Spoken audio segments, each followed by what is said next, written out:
오늘은 거룩한 부메랑이라는 제목으로 말씀의 은혜를 나누겠습니다. 2025년 표가 뭐라고요? 거룩한 부메랑. 보이시죠? 거룩한 부메랑입니다. 그럼 거룩한 부메랑이 뭐냐? 부담감을 매는 사랑, 줄여서 부메랑입니다. 부담감을 매는 사랑. 내년 한 해는 하나님이 우리에게 어떤 방향성을 원하시는가가 느껴지세요? 교회란 거룩한 공동체고 사랑의 공동체입니다. 한마디로 묶으면 거룩한 사랑의 공동체. 교회는 그런 곳이에요. 그래서 거룩한 부메랑은 교회의 정체성을 잘 보여주는 표현이라고 말할 수 있겠습니다. 예전에 최고 인기 드라마였던 천국의 계단에 유명한 대사가 있었죠. 사랑은 돌아오는 거야. 예, 그렇습니다. 그래서 1월 우리 목표는 뭐예요? 사랑은 돌아오는 거야. 우리 최근에 말라기 말씀 묵상했잖아요. 내게로 돌아와라. 내게로 돌아와라. 그들이 제사 안 한 거 아니고, 그들이 헌금 안 한 거 아니고, 봉헌물을 드리고 할 거 다 했지만 주님 그거 받지 못 않으셨어요. 왜냐하면 그들이 드리는 예배는, 그들이 드리는 제물들은 다 여호와를 경외하지 않는 것들이었거든요. 병든 것, 눈먼 것, 더러운 것들을 드렸죠. 그래서 계속 요구하셨죠. 내게로 돌아와라. 그렇습니다. 여러분, 하나님을 사랑한다면 어떻게 해야 돼요? 돌아가야지요. 사랑은 돌아오는 거야. 아무리 멀리 갔어도 사랑한다면 돌아오죠. 그분께 우리의 마음이 돌아가야 되고, 또 지체들을 사랑한다면 우리의 마음이 또 서로를 향할 때 그건 진정한 사랑이 가능한 겁니다. 부메랑이 뭔지 아시죠? 이렇게 날리면 돌다가 돌아오잖아요. 사랑이 그와 같은 거예요. 정말 사랑한다면 다시 돌아가는 거죠. 그런 의미에서 2025년은 하나님을 정말 뜨겁게 사랑하고 지체들을 서로 사랑하는 그런 한 해가 될 수 있기를 축복합니다. 그럼에도 불구하고 사랑한다는 게 참 쉽지가 않죠. 그래서 사랑에는 반드시 헌신이 동반됩니다. 수고하지 않는 사랑은 없어요. 그러므로 올 한 해 거룩함, 부담감을 매는 사랑. 그냥 사랑이 아니에요. 부담감을 매는 사랑. 그 자리로 다들 돌아오실 수 있기를 주님의 이름으로 축원합니다. 유대인들은 적은 인구에도 세계 경제와 금융을 꽉 장악하고 있습니다. 세계를 좌지우지하는 게 유대인이라고 말해도 틀리지 않을 만큼 유대인들은 대단한 영향력을 나타내며 살죠.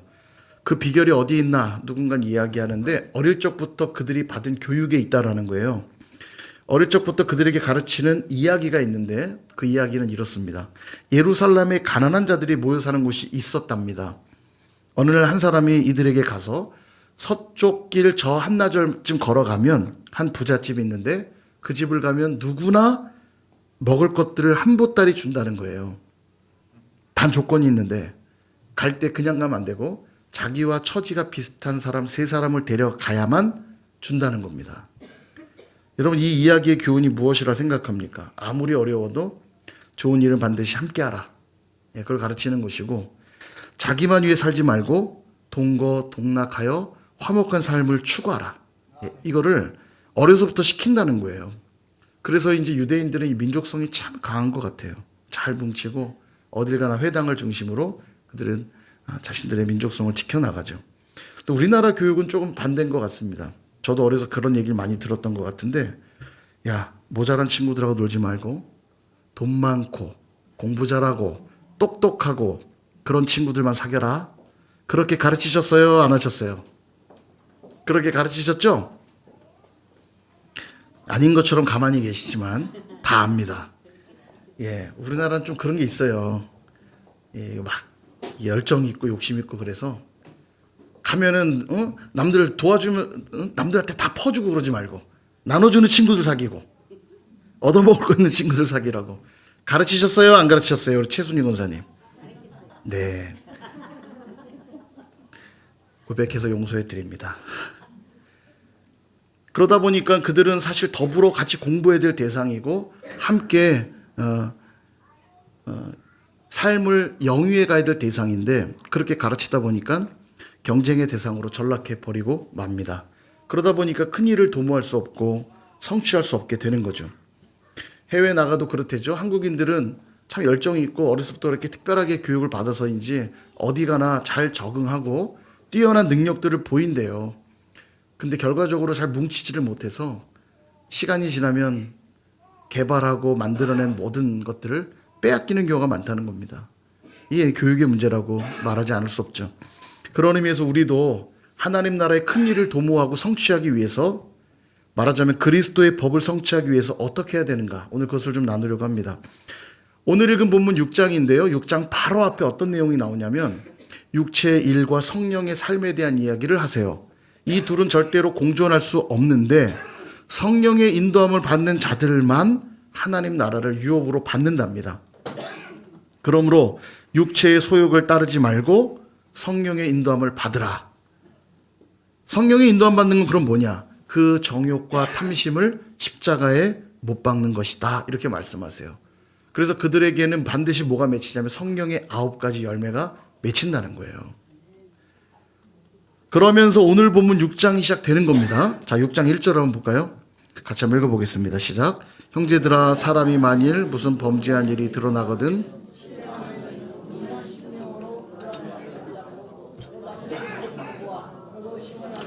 두려워하라. 아멘. 자, 성령의 인도함 받는 삶을 얘기하고 나서 바로 무슨 얘기가 나오냐면 무슨 범죄한 일이 드러나거든, 너희 형제 중에 범죄한 일이 드러나는 이가 있다면, 이렇게 시작하죠. 그들을 바로 잡아주래요.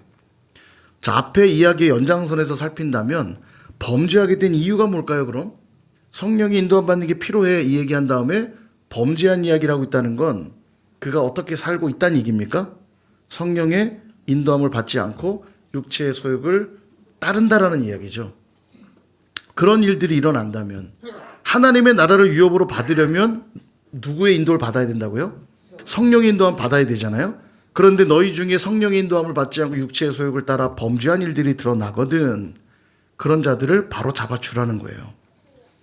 그러면서 한 가지를 더 요구하시기를, 그들을 잡아주는 것만이 아니라 너 자신도 다시 한번 살펴보라, 이렇게 얘기하세요.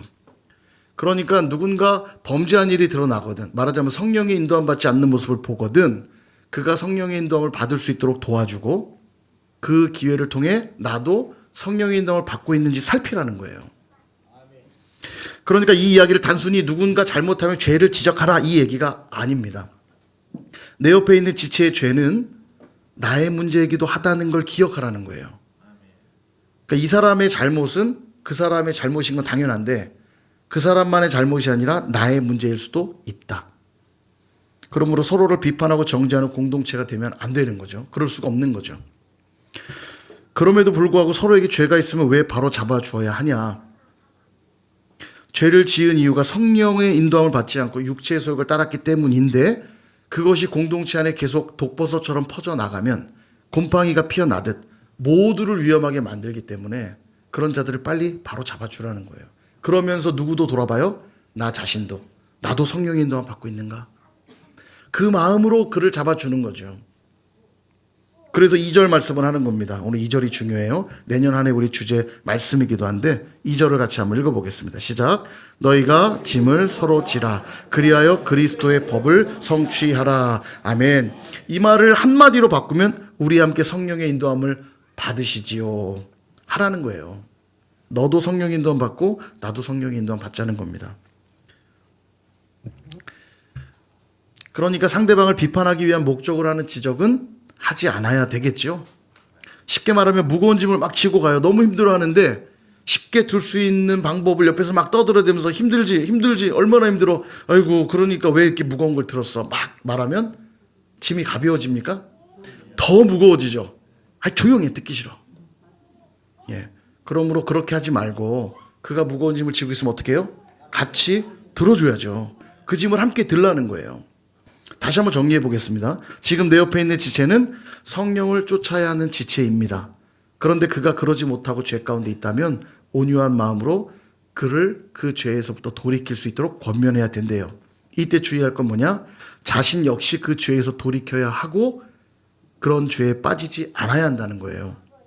만약 그가 그의 권면을 듣는다면 그는 성령을 쫓아 살게 될 것이고, 그렇게 되면 권면을 들은 자나 권면을 한 자나 성령 안에서 하나 되어 함께 신앙생활을 해나갈 수 있게 될 것이고, 그들에게는 하나님의 나라를 유업으로 물려주시겠죠.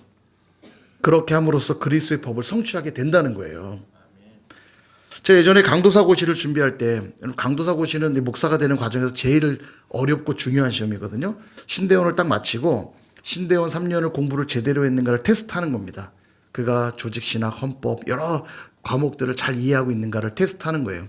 여기서 상당히 많은 사람들이 떨어지는데, 그래서 강도사고시 준비할 때 많은 신학생들이 기도원 같은 데 모여서 같이 공부를 합니다. 같이 공부하는 이유는 서로 좋은 정보도 공유하고 공부할 수 있도록 돕기 위해서 그러는 거죠. 그러니까 저도 저희 동기들 몇 명하고 같이 기도원에 들어가서 공부를 했어요. 졸고 있으면 어떻게 해요? 깨워야죠. 자면 안 돼. 일어나. 그리고 막 암기하다가 나 안 외워줘 못하겠어. 그럼 어떻게 해요? 그건 이렇게 외우면 돼. 암기하는 방법을 막 알려줍니다. 내 공부도 바쁜데 왜 그 사람 시험을 도와주고 있어요? 왜 그래야 되죠? 함께 이 시험을 통과하여 합격의 영광을 같이 누려야죠. 그죠? 그래서 시험이라는 짐을 함께 지는 겁니다. 나만 열심히 해야지가 아니고, 예. 이건 좀 긍정적인 면에서 더불어 가는 일이라면, 제 군대의 기억도 나요. 군대에서 훈련소에서 훈련을 갔는데, 어깨동무하라고 하더니, 앉았다 일어났다 4~5시간으로 뭐 몇백 번을 시켜요. 하나, 둘, 셋, 하나, 둘, 셋, 둘, 요거 있잖아요. 아시죠? 하다 보면 파도치기 시작하거든요, 이렇게. 처음에 같이 움직였는데, 다리가 아프기 시작한 친구들이 나오기 시작하면서, 누군 내려가고 누군 올라가고 이렇게 막 파도치거든요. 그러면, 동작 그만. 처음부터 다시. 예. 그러면 이거 몇 번 하다 보면 짜증이 올라오기 시작합니다. 옆에 있는 친구가 힘들어서, 나 못하겠어. 막 이러고 있으면 짜증이 나요. 그러니까 막 뭐라고 해요. 똑바로 해! 똑바로 해! 그리고 막 멱살을 잡고 막 똑바로 해 하면서 빨리 일어나! 막 갈구거든요. 근데 그 단계를 지나면 어떻게 되냐. 결국은 얘가 함께 해야만 이게 끝나잖아요. 동작 그만. 다시 처음부터. 그걸 해야 끝나니까 그다음부터 마음이 바뀌어요. 좀만 더 힘내! 좀만 더 힘내! 좀만 더 힘내! 도와줘요. 막 나도 죽겠는데 옆 사람 막 일어나! 할 수 있어! 이러면서. 공감이 없는 거 보니까 군대를 안 갔다 오셔서. 제가 그때 느꼈어요.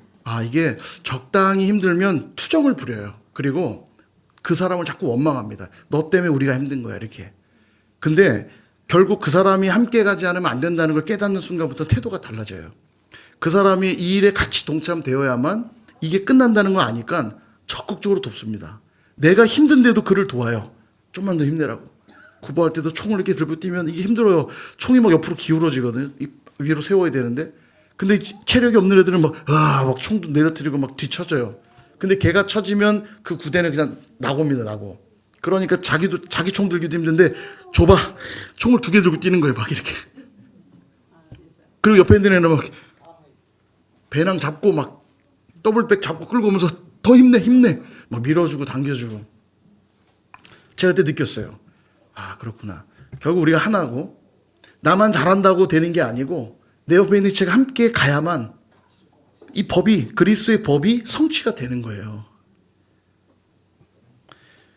그리스도의 법을 성취하기 위해서는 너도 성령의 인도함 받아야 되고 나도 성령의 인도함 받아야 돼요. 나만 그냥 열심히 기도하고 나만 잘하면 장땡인 게 아니고 내 옆에 있는 지체가 함께 성령의 인도함을 받아야 그 공동체에 그리스도의 법이 성취된다라는 겁니다. 그러니까 내 옆에 있는 지체의 죄는 그 사람만의 문제가 아니라 누구의 문제도 돼요? 나의 문제도 되는 거예요. 그가 힘들어 못 일어나면 나의 문제가 되는 거예요, 이게. 난 열심히 잘하고 있는데 이 사람 못 일어나면 도와줘야 됩니다. 그래야만 그리스도의 법이 성취되는 거예요. 당시 갈라디아 교회는 십자가의 순전한 복음 위에 세워졌어요. 바울 사도가 복음을 전했고 복음 위에 잘 세워졌는데 시간이 지날수록 이상한 가르침들이 들어오기 시작했어요. 율법이 필요하다.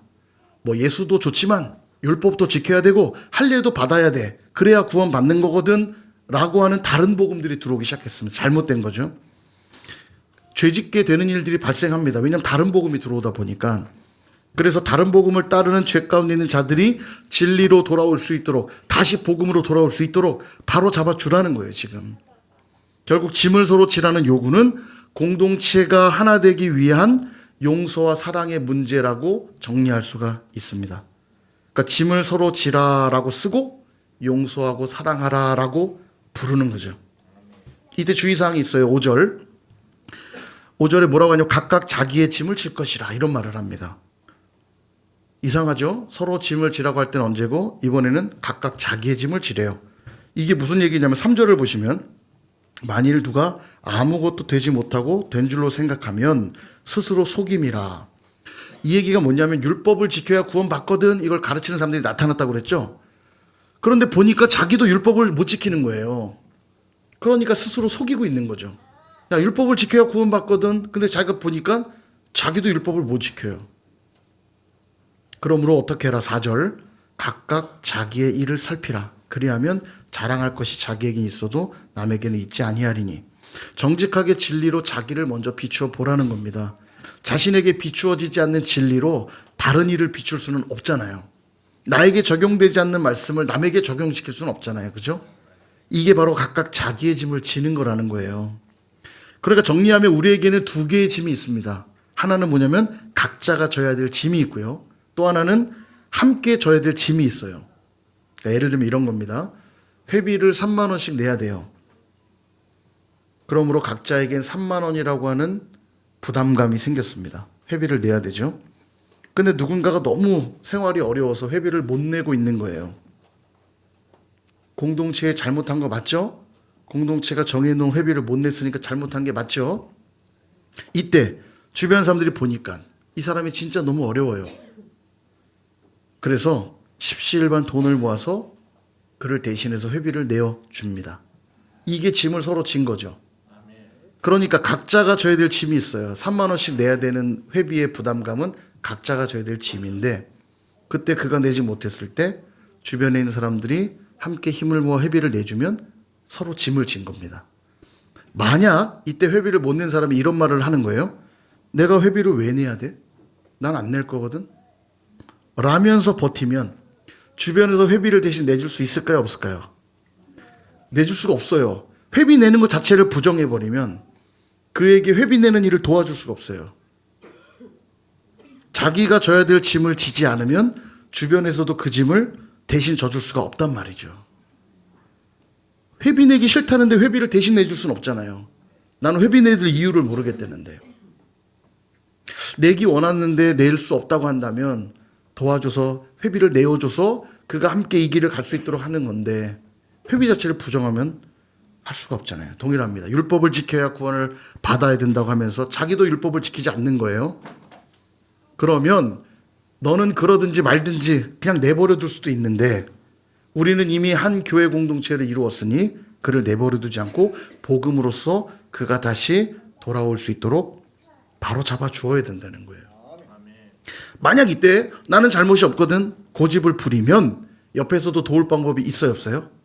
없어요. 나는 잘못이 없거든. 다 니들 잘못이지 난 잘못이 없거든 라고 하면 도울 방법이 없다는 겁니다. 자기의 짐을 인정하지 않으면 다른 이가 함께 짐을 져줄 수가 없는 거예요. 여러분 그래서 공동체에서는 죄를 인정하는 것이 굉장히 중요하고 자기의 부족함을 인정하는 것 되게 중요합니다. 자기 죄를 인정하지 않는데 어떻게 용서할 수가 있겠고 자기의 부족함을 인정하지 않는데 어떻게 그를 도울 수가 있겠어요.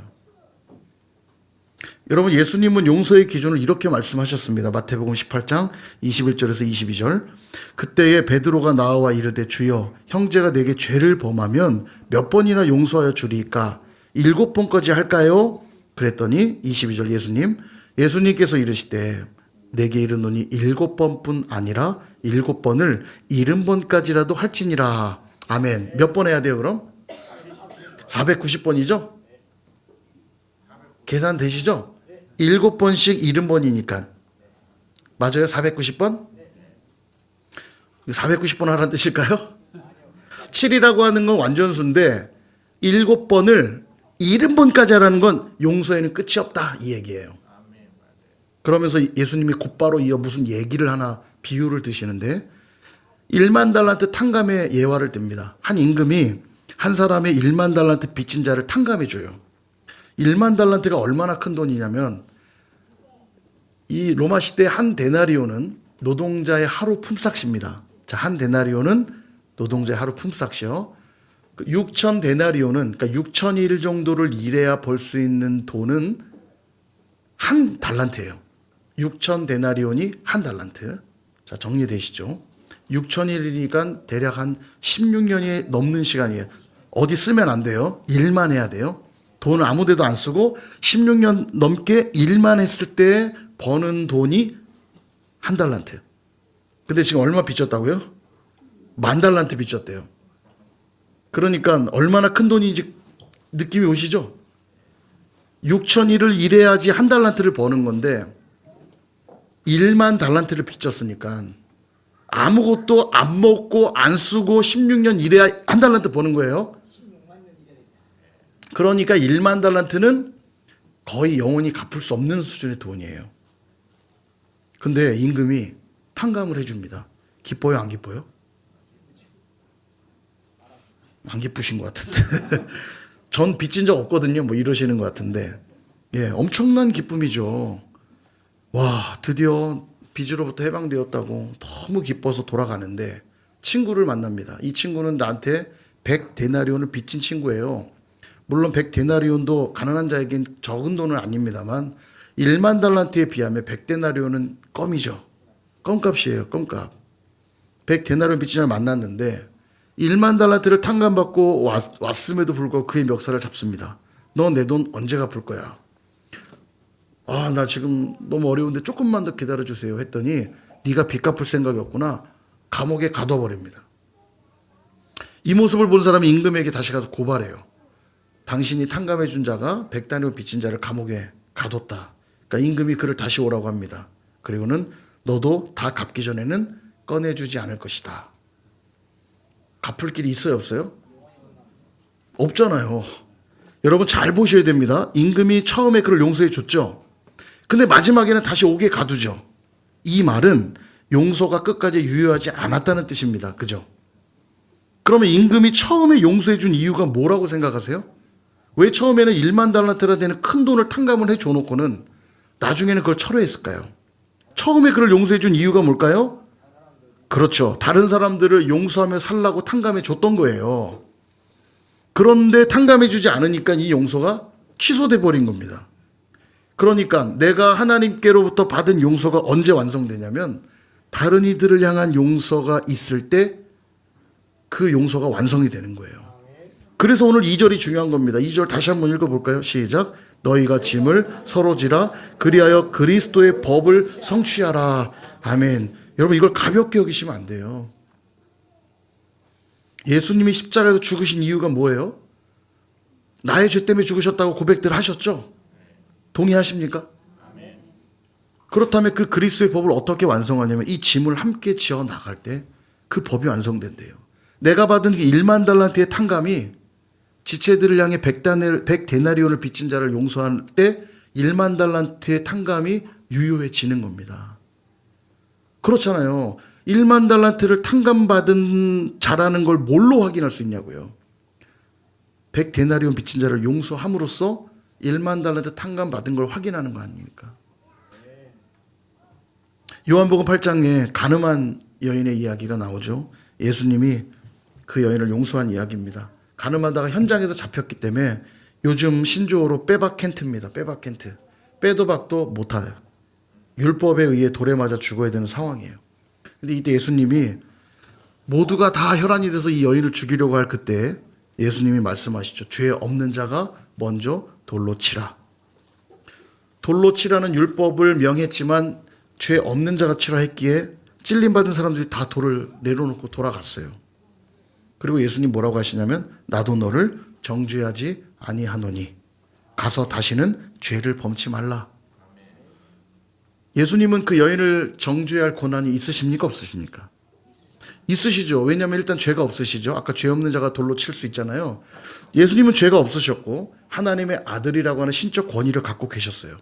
그러니까 죄를 정할 권한이 있습니다. 그럼에도 불구하고 여인의 죄를 정하지 않은 이유가 무엇인가? 눈 감아준 겁니까? 여러분 죄는 반드시 죄값을 물어야 됩니다. 그냥 덮어주는 거란 없어요. 죄는 반드시 죄값을 치르게 돼 있거든요.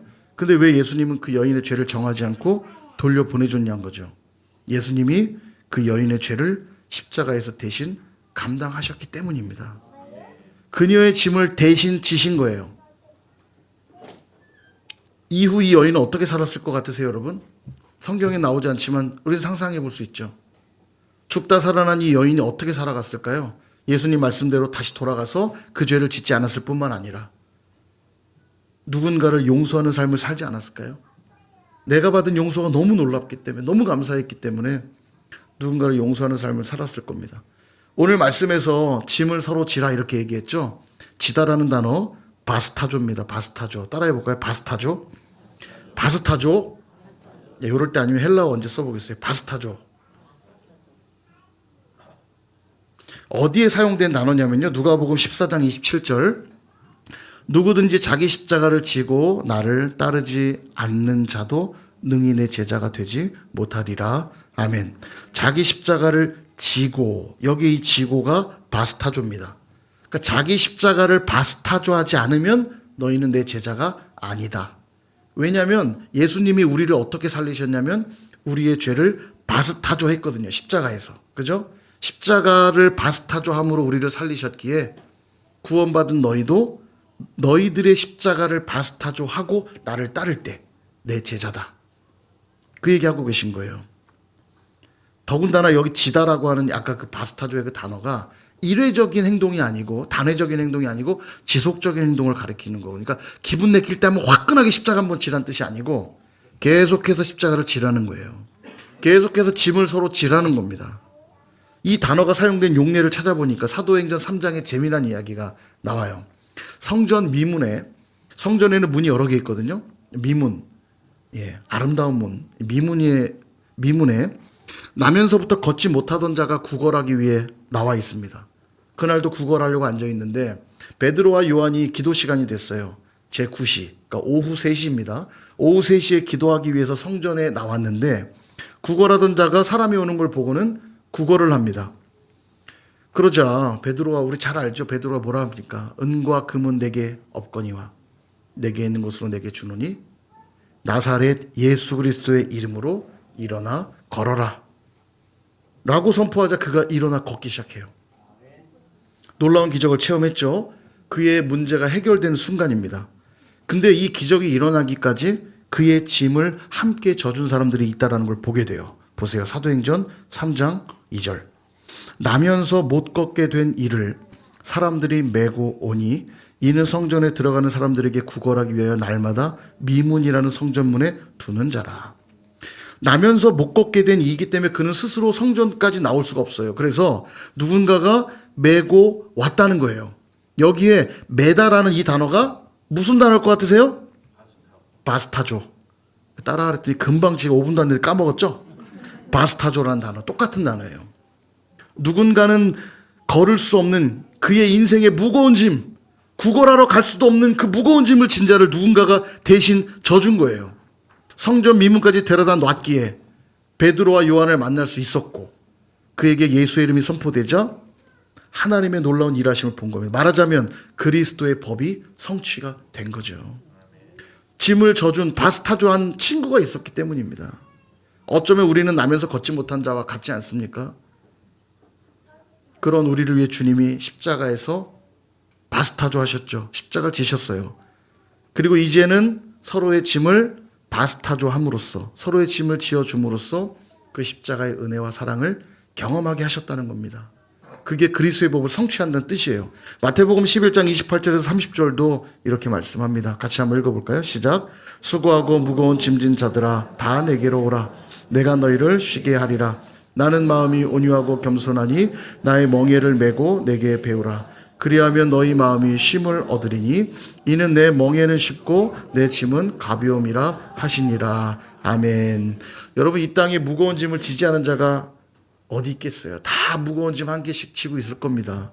이때 누구만 쉼을 얻을 수 있냐면 그 짐을 주님께 가져가는 자들만 쉼을 얻는데요. 근데 그 원리가 주님께 내 짐을 확 던져버리고 나 혼자 띵까띵까 노는 게 아니라 내 짐을 주님께 맡기고 주님의 짐을 내가 지는 방식으로 쉼을 얻는다는 거예요. 나의 멍에를 메고 나의 멍에를 메고 배우라. 주님의 짐을 지는 겁니다. 나의 짐은 주님께 드리고 주님의 짐을 지는 거예요. 근데 그 짐은 너무너무 쉽고 가볍기에 쉼을 누릴 수 있다는 거예요. 보세요. 주님이 지셨던 십자가는 원래 누구 거죠?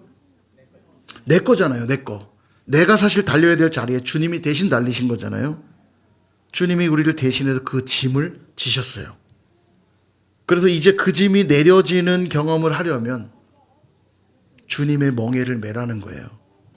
다시 말해 주님께 받은 그 용서를 지체들과 함께 나누라. 그럴 때 주님의 용서와 평안이 완성이 되는 것이고 그것이 바로 그리스도의 법이 성취된다는 겁니다. 말씀을 정리합니다. 사랑하는 여러분, 우리에게는 두 개의 짐이 있다고 했죠. 하나는 반드시 내가 져야 될 짐, 또 하나는 함께 져야 될 짐입니다. 신앙생활은 반드시 이 두 개의 짐을 잘 져야 돼요. 누군가가 대신할 수도 없지만 그렇다고 나 혼자 할 수도 없는 게 신앙생활입니다. 이때 내가 져야 될 짐, 함께 져야 될 짐이 있다는 것 기억하셔야 돼요. 놀랍게도 이 두 개의 짐을 잘 감당해야 그리스도의 법이 완성이 되는 겁니다. 이 두 개의 짐을 잘 감당해야 1만 달란트의 탕감의 은혜를 누릴 수 있는 것이고요. 이 두 개의 짐을 잘 감당해야 주님의 제자로서의 삶이 가능해지고요. 이 두 개의 짐을 잘 감당해야만 수고하고 무거운 짐으로부터 쉼을 얻는 축복을 누리는 겁니다. 그런데 이 두 개의 짐을 감당하기 위해 꼭 필요한 분이 계세요. 바로 성령님이세요. 성령님. 갈라디아 5장에서 말씀한 대로 육체의 소욕을 따라서는 절대 안 됩니다. 성령의 인도함을 너도 받고 나도 받기 시작할 때 이 일들이 감당이 되는 거예요. 2025년 한 해 동안 개인이 져야 할 짐과 함께 져야 될 짐이 무엇인지 우리가 살펴보게 될 겁니다. 그리스도의 법을 성취해 가야 하니까요. 그렇게 함께 고민하고 함께 기도하고 함께 협력하고 함께 나누고 함께 논의하고 함께 울고 웃을 때 올 한 해를 마칠 때는 그리스도의 법이 우리 가운데 어떻게 성취되었는지를 보게 될 줄로 믿습니다. 올 한 해 그렇게 거룩한 부메랑을 멋지게 던져보시는 저와 여러분 다 되시기를 주님의 이름으로 축원합니다.